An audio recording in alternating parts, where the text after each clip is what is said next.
I'm getting emotional. And I told myself I wasn't going to do it. If you're into all the juicy celebrity buzz, then you've definitely crossed paths with Wendy Williams. She's been a fixture in the entertainment scene since the 80s, rocking the airwaves and owning the Wendy Williams show like a boss. But here's the thing, her marriage to Kevin Hunter total roller coaster. It was messy from the get-go, and even after the divorce, the drama didn't let up. Now, here's where it gets even more intense. So with all the drama swirling around Wendy lately, her ex Kevin is feeling the heat big time. Rumor has it he's facing some serious financial woes cuz those divorce payments are drying up. Looks like Wendy's finally had enough, and Kevin's not taking it well. Word on the street is he's airing his grievances and shedding some serious tears over the situation.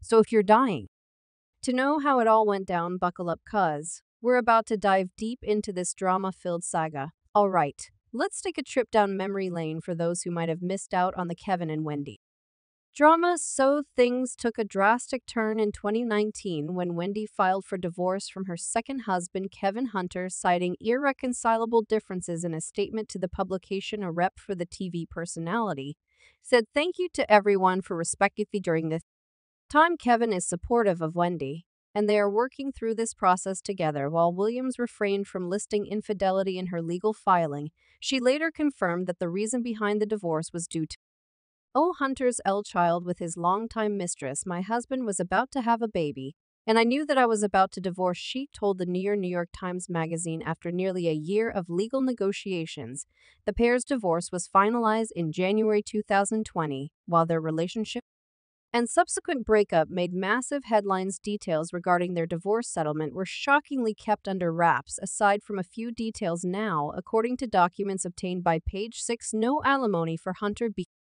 They did decide to split the profits from their crib in Livingston, New Jersey. Wendy even tossed Kevin a cool, $250,000 to help him with his relocation hustle. Plus, he waved goodbye to his shares in their production company, scoring some mystery lump sum and a severance package on the side. Lastly, Williams agreed to hold on to a new $1 million life insurance policy that would go directly to Hunter if she were to pass away. So right after their divorce was a wrap, Wendy Williams hit up The Tonight Show and spilled the beans to Jimmy Fallon about how pumped she was for the future after 9 months. "Yes, I am fully divorced. A door has closed in old life. The new chapter has been so lovely," she explained. Williams added that she had no regrets about her second marriage ending, stating, "It was 25 years. I don't regret, but sometimes people move on with their lives."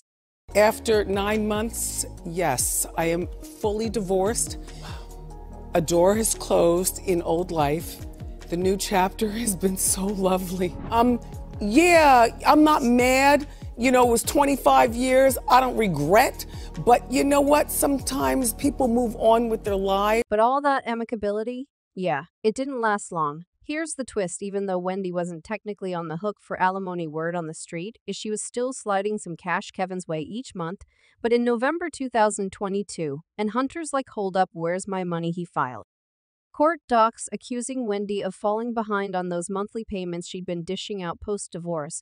In the filing, the former TV producer claimed that the lack of payments had negatively impacted his life. "I have fallen behind on most of my bills. I currently live in a community that requires payments to the homeowners association, and I'm behind on that bill," he said in court docs obtained by the U.S. Sun. Hunter added that if his outstanding fees were not paid, he would be put out and his house would be foreclosed. "My life has been greatly affected since the plaintiff stopped making payments under our settlement agreement," his statement added. Lastly, Hunter claimed that Williams' financial guardian gave him no reason on why her payments to him stopped, but in February 2023, a New Jersey judge slammed the brakes on Hunter's request to restart those payments. They basically said, "Sorry, dude, not urgent enough." However, they tossed out the idea of mediation if Kevin wanted to hash things out, and now fast forward to today, Kevin is demanding to see Wendy's bank records cuz, apparently during their mediation gig, there was talk of sharing financial details, and it all started after a judge dropped the bomb that Wendy's pockets might be feeling a little light. He's filed to get his hands on those bank statements as part of their divorce drama,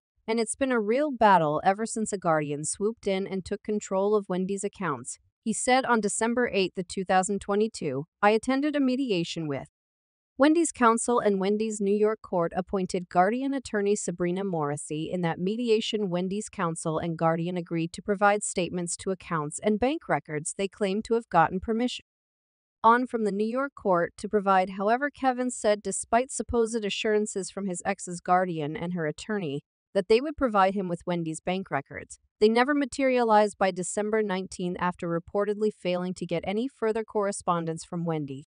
Team Kevin said he emailed the mediator and copied all parties addressing lack of transparency and bad faith in their lack of candor in mediation. He said he continued reaching out without further communication. And from Wendy's team regarding his request for his ex's financial records when finally on February 8, 2023, a letter was received from Wendy's counsel stating that the guardian was only providing bank statements for the months of November and December of 2020.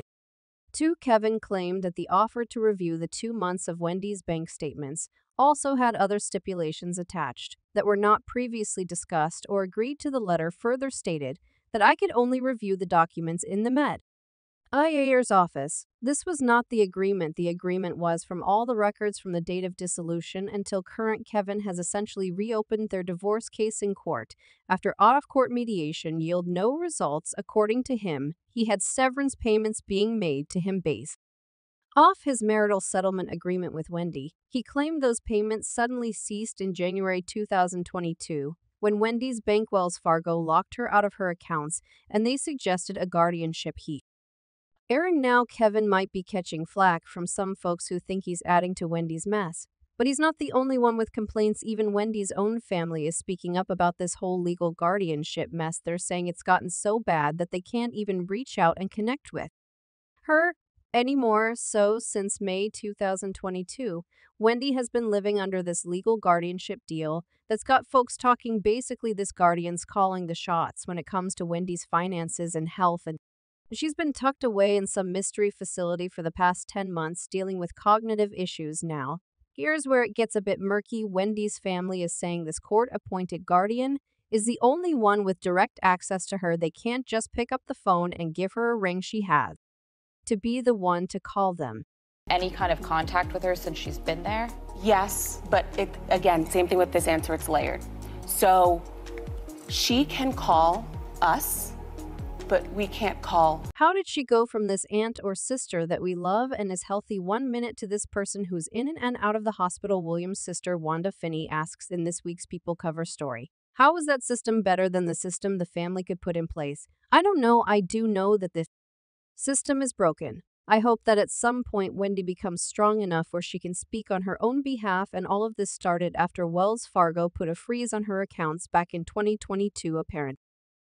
Her financial advisor was raising concerns about her mental state, and that's when the bank decided to step in January 2022. Wells Fargo took things up a notch and got a New York court involved, putting Wendy under a temporary financial guardianship. Word on the street is they were worried she might be vulnerable to financial exploitation because of her cognitive issues. But here's the kicker: Wells Fargo saying they did everything by the book, and any claims against them have been tossed out now. When this guardian swooped in back in May 2022, Wendy's family says they were totally left in the dark about what was going on. The court papers got sealed up tight, leaving everyone scratching their heads and wondering what the heck happened behind closed doors. All I know is that Wendy and her team walked into the courtroom one way, and they walked out, and the family is completely excluded, says Wanda. Just a month after this guardian swooped in, Wendy made headlines when she was caught on camera passed out drunk at a fancy Louis Vuitton store. She tried to get back on track by checking into a wellness facility for a couple of months starting in September 2022. But come March, things took another nosedive. Her manager and jewelers spilled the tea in the documentary, saying she was looking disheveled and dead set on hitting the bottle again, especially after a trip to law. I think the film is a great illustration of what, in this one particular case, life looked like for someone that was under a guardian. And Ship says, where is Wendy Williams? Executive producer Mark Ford. Just because you're under a guardianship doesn't mean that you're getting 24/7 care. And I think just leaving someone in their apartment isn't care. When we got to know Wendy's family, it was clear to us this was a nice family, and the question remained in our minds, Why is the family not able to be a part of Wendy's life? Why is the family not able to serve as her guardian? I still don't fully have those answers now. Here's where it gets really frustrating. Aiding the documentary crew tried reaching out to this guardian to get some answers, but they got the cold shoulder every single time. So we weren't able to really ask the questions that we would have loved to have asked, like what's going on here on a daily basis and why is there no food in Wendy's apartment, for example, simple things that we were able to see just because we were there so often. Ford says they finally pulled the plug on filming in April 2023 after finding Wendy in a pretty scary state at her apartment with her eyes rolled back and all, but it gets even more complicated. See, this guardian holds all the cards when it comes to whether Wendy can leave the facility or not. And according to investigative journalist Diane Diamond, once you're in this guardianship system, it's like trying to break free from a spider's web. Super tricky. A guardian can be a family member,